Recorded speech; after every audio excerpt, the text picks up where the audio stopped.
One class آپ اللہ تعالیٰ کے آخری رسول کے بارے میں پڑھ رہے ہیں. عنوان ہمارا آخری رسول ہے.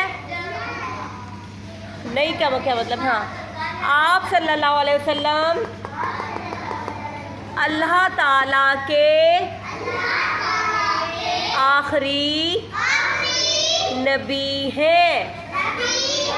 اس کا مطلب کیا ہوا کہ آپ صلی اللہ علیہ وسلم کے بعد کوئی نبی نہیں آئے گا.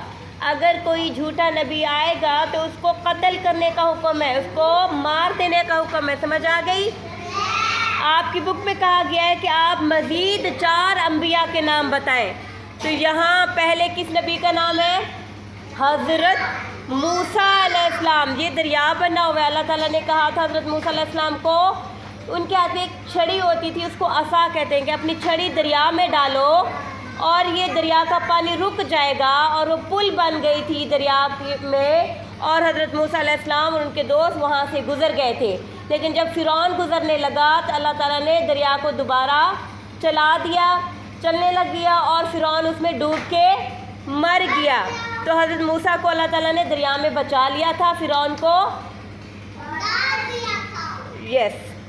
اور یہاں پہ دوسرے نبی کون سے؟ حضرت یونس علیہ السلام. اللہ تعالیٰ نے ان کو آزمائش کے لیے کس کے پیٹ میں ڈال دیا تھا؟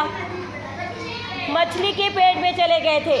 پھر حضرت یونس علیہ السلام نے بہت سی دعا کی، 40 دن تک دعا کرتے رہے. پھر اللہ تعالیٰ نے دعا قبول کی اور حضرت یونس علیہ السلام کو مچھلی نے اپنے پیٹ سے نکال کر باہر پھینک دیا. یہاں پہ حضرت ابراہیم علیہ السلام کو کس میں جلانے کی کوشش کی گئی؟ آگ میں جلانے کی کوشش کی گئی. کس نے بچایا حضرت ابراہیم علیہ السلام کو آگ سے؟ اللہ تعالیٰ نے. اور چوتھے نبی کون سے ہیں؟ حضرت اسماعیل علیہ السلام.